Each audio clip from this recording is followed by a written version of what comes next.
পিয়ালিকর। এই ১৬৫তম কবিগুরুর যে জন্মশতবার্ষিকী, এই জন্মশতবার্ষিকীটা আমি উদযাপন করছি দীর্ঘ ১২ বছর হলো। এই বছর ১২ বছরে পদার্পণ করলো আমার সার্থক গ্রুপ। এবং এই বছর আমার এই অনুষ্ঠানের সঙ্গে একে হাতে হাত মিলিয়েছে ডক্টর সুবীর মুখার্জির অনুপ্রাণিত অনুগামীরা, তাদের চণ্ডীতলা প্রকৃতি যে গ্রুপটি আছে সেই গ্রুপ এবং আমার সার্থক গ্রুপ উভয় মিলিত আজ এই অনুষ্ঠানটি অনুষ্ঠিত হচ্ছে। এটা ডানকুনি চণ্ডীতলা বিডিও অফিসের ঠিক পার্শ্ববর্তী অংশে অবস্থিত বিদ্যাসাগর সংস্কৃতি ভবন। আজ এই অনুষ্ঠানটিতে থাকছে বিভিন্ন রকম সঙ্গীত এবং নৃত্যের আসর, থাকছে খুদে খুদে শিশুদের নিয়ে ছোট্ট নাটক এবং বিভিন্ন মহিলারা তারা স্বাবলম্বী হওয়ার জন্য তাদেরকে নিয়ে আমি কিছু কিছু আয়োজন করে থাকি। সেই আয়োজনটাও তাদের উদ্দেশ্যেও রেখেছি। কবিগুরুর জন্মদিবসে তাদেরকে নিয়েও একসাথে পথ চলার একটা মাধ্যম হিসেবে আমরা আজকের এই অনুষ্ঠানটা রেখেছি। আর ডানকুনিতে এই অনুষ্ঠানটা দীর্ঘ ১২ বছর ধরে আমি অনুষ্ঠিত করছি এবং চণ্ডীতলা প্রকৃতির সদস্যরাও এবছর হাতে হাত মিলিয়েছে, একসাথে আজকে আমরা অনুষ্ঠানটা করছি। এটা আমার কাছে খুব আনন্দের বিষয়। অনুষ্ঠানটা যখন আমি শুরু করেছিলাম না, আমি ওই অনুষ্ঠানটা শুধু আমার অনুষ্ঠান ভেবেই করতাম, কিন্তু কখন যে এটা আমাদের অনুষ্ঠান হয়ে গেল সত্যি কথা বলতে কি আমি জানি না। সেই জন্যই হয়তো আমি এই গ্রুপটার নাম দিয়েছিলাম সার্থক।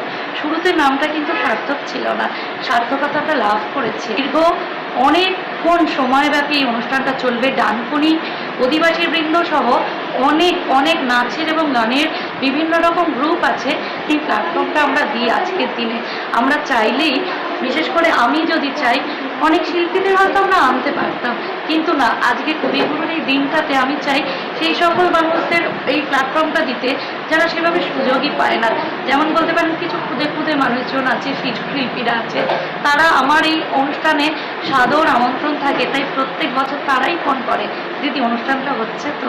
আর এই অনুষ্ঠানটা হচ্ছে তো কথাটা শুনেই না আজ ১ বছর থেকে ১২ বছরে এসে দাঁড়িয়েছে। চণ্ডীতলা প্রকৃতি আছে, ডক্টর সুবীর মুখার্জির মতো একজন মানুষ আছে যার সান্নিধ্য আমি সব সময় পাই। তো এই মানুষদের ভালোবাসা আশীর্বাদ থাকলে, আর আমার প্রিয়জনেরা আছে, আমার পরিবারের মানুষরা আছে, তাহলে হয়তো এই অনুষ্ঠানটা আরও অনেক দূর এগিয়ে নিয়ে যেতে পারবো। কবিগুরুর এই দিনটিকে আপনারা প্রত্যেকে নিজেদের মতো করে বাঁচিয়ে রাখুন, কারণ আজকাল সত্যিই অনুষ্ঠান দেখা যায় না। এই সকলকে বলছি আবারও স্বাগত। ভালো থাকবেন, সুস্থ থাকবেন এবং কবিগুরুর কিছু বাণী অনুসরণ করে চললে জীবনকে দেখবেন অনেক সুন্দরভাবে এগিয়ে যাবে। তো আমার এই অনুষ্ঠানটায় কিন্তু আমার কোনো স্বার্থ থাকে না, শুধু ভালোবাসাটুকু পাই। এই একটা হাসি পাওয়ার জন্যই আজকের এই আয়োজনটা আমি করি। কারণ এই অনুষ্ঠানে যারা আসে কেউ কিন্তু আমার স্কুলের ছাত্রছাত্রী নয়, আমার কোনো স্কুল নেই। আমি সম্পূর্ণ এককভাবে এই অনুষ্ঠানটা সকলকে নিয়ে আয়োজন করি। তাই ভালোভাবে বাঁচুন, সংস্কৃতিকে বাঁচিয়ে রাখুন। আমরা কিন্তু কোনো নামি দামি শিল্পীকে নিয়ে আনতেই পারতাম, কিন্তু তারা তো অলরেডি নাম করেই গেছে। কিন্তু আমি এই চাই, এই যারা ড্রাম সেট তৈরি করছে দেখছেন, তাদের এটাই প্রথম প্রোগ্রাম এবং তারা অনুরোধ করেছে, দিদি আমি একটু মঞ্চটা পাবো। অবশ্যই, প্রথম কেন, যারা শুরু করছে আমি চাই সবাই এই মঞ্চটা পাক, কিন্তু আমাদের কাছে সময় সীমাবদ্ধ থাকে, তাই আমি হয়তো সবাইকে পারি না। কিন্তু আগামী দিন আমি চাই এই অনুষ্ঠানটা 2 দিন ব্যাপী করবো, তাহলে হয়তো আমি আরও মানুষকে জায়গা দিতে পারবো। চণ্ডীতলা প্রকৃতি কিন্তু অসহায় মানুষের পাশে সারা বছর থাকে, আর আমার সার্থকের পরিবার আমরা কম বেশি মানুষের পাশে থাকার চেষ্টা করি। আর দুস্থ অসহায় বলবো না, প্রত্যেক মানুষকে সহযোগিতা করা একটা মানুষের পথ। আর আমরা সার্থকের গ্রুপ থেকে, আমি পিয়ালিকর এবং আমার প্রত্যেকটা মানুষ যারা আছেন ভালোবাসা, তারা প্রত্যেকে একে অপরের পাশে থাকে। ওই যে বললাম, সার্থকের সার্থকতা এখানেই, যেখানে মানুষের ভালোবাসা পাওয়া যায়। একদম নতুনভাবে উদযাপন নয়, এটা আমরা প্রত্যেক বছর করি, বিভিন্ন জায়গায় ঘুরে ঘুরে হয়। যেহেতু এবছর এই অডিটোরিয়ামটা সম্পূর্ণ হয়েছে, শীতাতম নিয়ন্ত্রিত হয়েছে, তাই এবছর আমরা এই অনুষ্ঠানটা আমরা বিদ্যাসাগর সংস্কৃতি সদনেই করছি। বিভিন্ন নৃত্য গোষ্ঠী, তারা নৃত্য, মানে সবই এই এলাকার কোথায় বলে রাখি, নৃত্য গোষ্ঠী তারা নৃত্য পরিবেশন করছে, যারা বিভিন্ন সঙ্গীত সংস্থা তারা সঙ্গীত পরিবেশন করছে, আবৃত্তি বা বাচিক সংস্থা তারা আবৃত্তি বা বাচিক উপস্থাপনা করছে রবীন্দ্রনাথ ঠাকুরের সৃষ্টির ওপর। এবং এখানে এই সমস্ত অনুষ্ঠানটা সমস্ত এই এলাকার বিভিন্ন যারা এই সংস্কৃতির সঙ্গে যুক্ত মানুষজন, তাদের সকলের উপস্থিতির মধ্যে দিয়ে সার্থক একটি স্বেচ্ছাসেবী সংগঠন, তার সঙ্গে চণ্ডীতলা প্রকৃতি যৌথভাবে অনুষ্ঠানটা আমরা এবছর বিদ্যাসাগর সংস্কৃতি সঙ্গে অনুষ্ঠিত করছি। আজ 25শে বৈশাখ কবি প্রণামের দিন।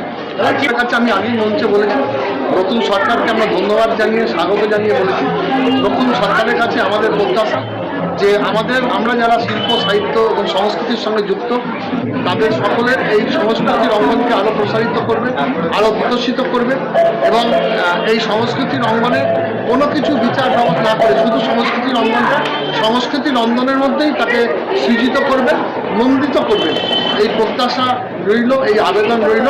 এবং আমরা যারা সংস্কৃতি জগতের মানুষ, আমরা যারা সর্বসময় আমাদের কলমটাকে সচল রাখার চেষ্টা করি, আমরা বিভিন্ন সময় বলতে পারেন যে কলকাতা বইমেলা থেকে বিভিন্ন বইমেলায় গিয়ে যেভাবে আমরা সংবর্ধিত হই, যেভাবে আমাদের বিভিন্ন গ্রন্থ প্রকাশিত হয়, বিভিন্ন সাংস্কৃতিক অনুষ্ঠানের পরিমণ্ডলের মধ্যে আমরা থাকি, সেই সংস্কৃতির পরিমণ্ডল আরও প্রসারিত হোক, আরও ব্যাপ্ত হোক, বাংলা আরও প্রদীপ্ত হোক, বাংলার মনীষী, বাংলার শিল্পী সাহিত্যিক সকলের যারা বিগত দিনে বাংলাকে আরও সৃজিত করেছেন তাদের নিয়ে বর্তমান এই সাহিত্যের বর্তমান সংস্কৃতির এই সমস্ত যে কুশীলবরা আছে তারা যেন সুন্দরভাবে আরও বিকশিত করতে পারে তাদের সমস্ত প্রত্যয় নিয়ে, তাদের সমস্ত শিল্পকে, তাদের সমস্ত সৃষ্টিকে, এই প্রত্যাশা নতুন সরকারের কাছে রাখলাম, এই আবেদন রাখলাম। এবং নিশ্চিতভাবে আজকে এমন এক মনীষীর জন্মদিনে এই সরকার তার শপথ গ্রহণ করেছে, সেই মনীষী আমাদের কবিগুরু রবীন্দ্রনাথ ঠাকুর, যিনি শুধুমাত্র একটা দেশ নয়, দুটো দেশের জাতীয় সঙ্গীত রচনা করেছেন। এবং সেই কবিগুরু রবীন্দ্রনাথ ঠাকুর যিনি আমাদের একজন সামগ্রিক, যিনি একজন নোবেলজয়ী এবং যিনি একটা সময় ব্রিটিশ সাম্রাজ্যবাদের বিরুদ্ধে ঘৃণা ভরে ওনার নাইট উপাধি পর্যন্ত ত্যাগ করেছিলেন, সেই মনীষীর জন্মদিনে সেই সরকার যেন সংস্কৃতির প্রতি সংবেদনশীল হয়, সংস্কৃতির অঙ্গন যেন আরও বিকশিত হয় এবং আমরা রাজেন্দ্রিক ভাবনায়, নজরুলের ভাবনায়, সুকান্তের ভাবনায়, আমরা রবীন্দ্র উত্তর এবং রবীন্দ্র পূর্ব যারা কবি, যারা শিল্পী, যারা মনীষী তাদের ভাবনার মধ্যে দিয়ে আমরা যেন বাংলাকে আরও বিকশিত করতে পারি, বাংলাকে আরও প্রজ্জ্বল করতে পারি, বাংলাকে আরও আলোকিত করতে পারি এবং সংস্কৃতির অঙ্গনে আমরা যেন স্বাচ্ছন্দ্যে বিচরণ করতে পারি।